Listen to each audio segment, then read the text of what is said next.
MP Tamim সরকার। পর্ব 11 লিখেছেন কাফাতুন্নেসা কবিতা।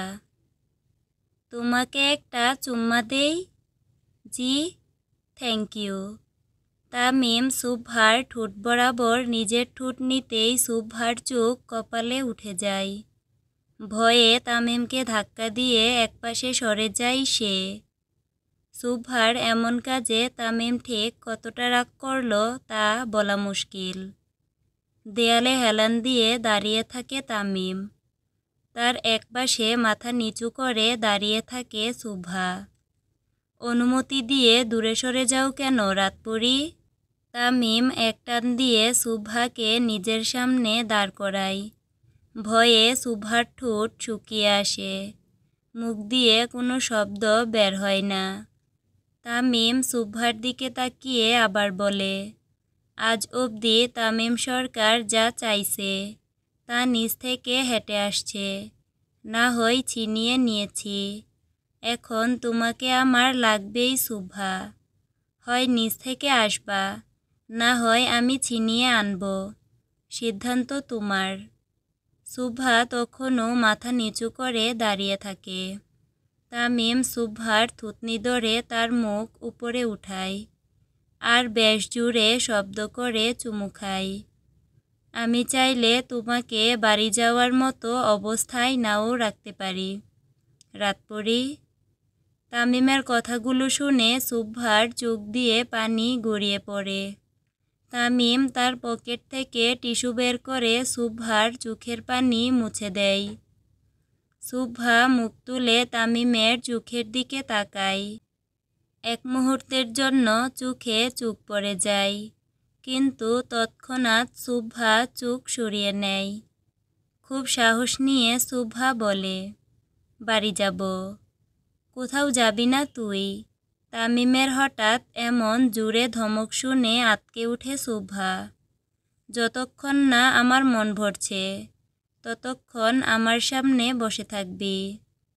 তামিম সুবহার হাত ধরে তাকে চেয়ারে বসায় আর তার সামনের টেবিলে নিজে বসে। টেবিলে থাকা একটি বড় বক্স নিয়ে তামিম সুবহার হাতে তুলে দেয়। বক্সটি বেশ ওজন ও বড় হওয়াতে ধরতে সমস্যা হচ্ছিল সুবহার। এখানে 365টি হিজাব আছে। প্রতিদিন একটা করে পরে বের হবা। পরের বার যদি হিজাব ছাড়া দেখেছি, মাথার একটা চুলও আস্ত রাখব না। সুবহার মুখ ফ্যাকাশে হয়ে যায়। সে বুঝে গেছে তামিমের কথা শোনা ছাড়া আর কোনো উপায় নেই। যেখানে পুলিশ প্রশাসন তার পকেটে, সেখানে এমন কেউ নেই যে তাকে তামিমের হাত থেকে রক্ষা করবে। সুবহাকে চুপ থাকতে দেখে তামিম আর কোনো কথা বাড়ায় না। তার লোকদের দিয়ে সুবহাকে বাসায় পাঠিয়ে দেয়। আর তামিম তার চেয়ারের সামনে দাঁড়িয়ে চেয়ার ভালোমতো পর্যবেক্ষণ করে আর চেয়ারকে উদ্দেশ্য করে বলে, তুই খুব লাকি রে চেয়ার। আমার শখের নারী আমার কুলে না বসে তোর উপরে বসেছে। I feel so jealous. Tamim তার বডিগার্ডকে ডাকিয়ে সুবহার বসা চেয়ারকে সাবধানে বাড়ি নিয়ে যেতে বলে আর সুজা তার রুমে রাখতে বলে। সবাইকে কড়া নির্দেশ দেয় শুধু চেয়ারের পা ধরার জন্য। চেয়ারের উপরে যদি ভুলেও কেউ হাত দিয়েছে তাহলে তার হাত কেটে পকেটে ঢুকিয়ে দেবে। এটাই তামিমের ওয়ার্নিং।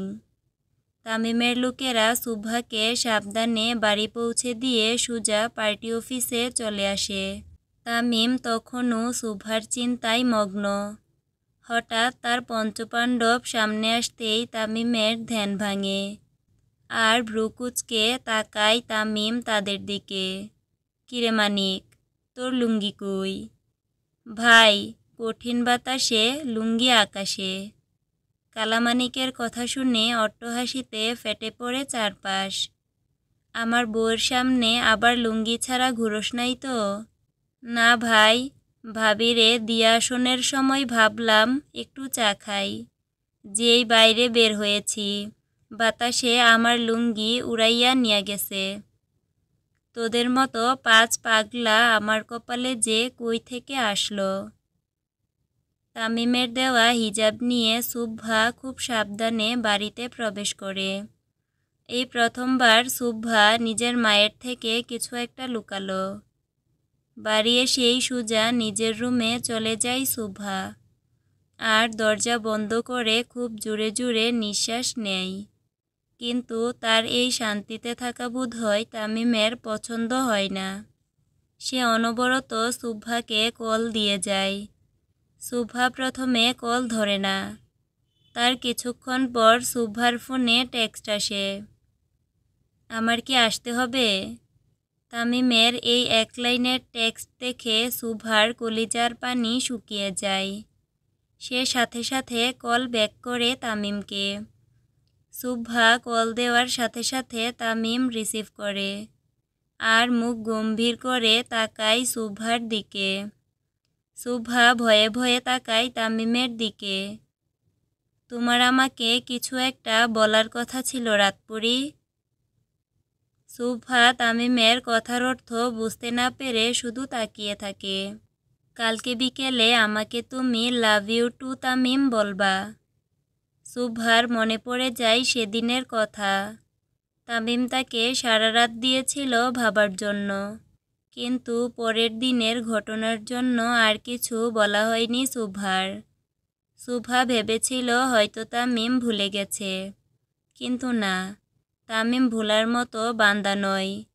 আজকে সারা রাত ভাবো, কালকে উত্তর দিও।